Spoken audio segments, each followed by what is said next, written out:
जी बिल्कुल, इस समय मौजूद हूँ मेरे वाला में सरदार जमीलुर रहमान ख़ान के डेरे पर, यहाँ पर सरदार डॉक्टर हफीज़ुर रहमान ख़ान दृशक तशरीफ़ लाए और आइंदा इलेक्शन के बारे में अपना लाएमल तैयार किया है। उनसे जानते हैं कि क्या लाएमल तैयार किया है। अस्सलाम वालेकुम सर। वालेकुम अस्सलाम। आज हम इधर आए थे सरदार साहब के पास। हमारा पुराना रिश्ता भी है, ताल्लुक़ भी है, वास्ता भी है।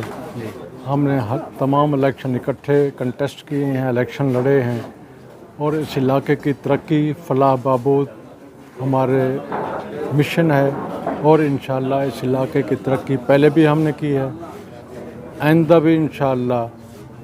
रोड्स हैं, हेल्थ है, एजुकेशन है, ड्रेनेज सिस्टम है, जो भी इस इलाके के मसाइल हैं उसमें हम पूरी तवज्जो देंगे और कोशिश करेंगे। अच्छा सर, आप क्या समझते हैं कि इस बार टिकट किसको दी जाएगी? कौन से मजबूत उम्मीदवार नज़र आ रहे हैं आपको? नहीं, ये मुझे कोई पता नहीं जी, ये उनकी अपनी पार्टी का फैसला है, जिसको दे दें टिकट। अच्छा सर, जो भी आएगा हमने मुकाबला करना है उसका। गुज़िश्ता जो इलेक्शन गुजरे हैं 193 हल्का में, वहाँ पर पाकिस्तान मुस्लिम लीग नून की हार हुई है, पीटीआई की जीत हुई है। आप क्या समझते हैं कि हार की क्या वजह थी? हार की मेन वजह महंगाई थी। अच्छा सर। जो हम समझते हैं, क्योंकि मुआशी लिहाज पर जो पिछली गवर्नमेंट थी वो इतनी मतलब पाकिस्तान के लिए रोड़े अटका गई है, जिसको कंट्रोल करना हमारे लिए बड़ा मुश्किल था।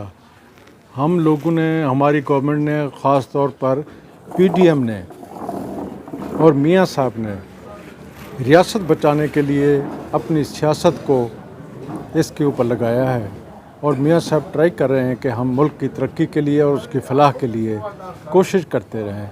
और इंशाअल्लाह हमारे प्राइम मिनिस्टर साहब जो हैं वो दिन रात कोशिश कर रहे हैं और इंशाअल्लाह पाकिस्तान को इंशाअल्लाह IMF से भी मुआहदा हो जाएगा और अल्लाह के फजल से पाकिस्तान तरक्की की राह पर भी गामजन हो जाएगा। जी बहुत शुक्रिया। साथ ही रिपोर्टर और कैमरामैन टीम के हमरा काशिफ दस्ती, वॉइस न्यूज़, राजनपुर।